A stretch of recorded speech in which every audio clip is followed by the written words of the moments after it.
Hello అందరికీ. ఎక్కడికి ready అవుతున్నాను అనుకుంటున్నారా? ఒక ఇంపార్టెంట్ పని మీద అయితే వెళ్తున్నానండి. ఆల్రెడీ చాలామందికి తెలుసు. ఏంటంటే డిఎస్సికి అప్లై చేయడానికి వెళ్తున్నాను. ఇప్పుడు చాలా ప్రాసెస్ అయితే ఉంది కదండి. ఆల్రెడీ 3 డేస్ నుంచి వెళ్తున్నాను. సగం ప్రాసెస్ అయ్యి వెనక్కి వచ్చాడు, పాస్వర్డ్ సెట్ అవ్వకపోవడం అలా జరుగుతుంది. ఇంక ఈరోజు అయితే వెళ్తున్నాను అనమాట. ఇంక నేను రెడీ అవ్వి ఇది ఏదైనా ఉంది అంటే ఇది మాత్రమే. తరతరాలుగా వచ్చే ఫెయిర్ అండ్ లవ్లీ.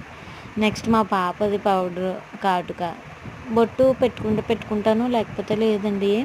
నెక్స్ట్ ఏంటంటే డిఎస్సిలో అయితే నేను అప్లై చేసి వచ్చాను ఆల్రెడీ. చాలా ప్రాసెస్ అయితే ఉంది. నెక్స్ట్ ముందు అప్లై చేసిన వాళ్ళకి ఎలాగా, వాళ్ళకి ఏమవుతుంది అనేది కూడా చెప్తాను, వినండి. నెక్స్ట్ వీడియోలో చెప్తాను. ఒకవేళ ఏమైనా డౌట్స్ ఉంటే కామెంట్ చేయండి. సర్టిఫికేట్లు మాత్రం మస్ట్ అండ్ షుడ్గా పట్టుకెళ్ళాలి అందరూ. క్యాస్ట్ సర్టిఫికేట్ అన్నీ కూడా పట్టుకెళ్ళాలి. ఇక్కడ ఇంకా ఇన్కమ్ అవసరం లేదు.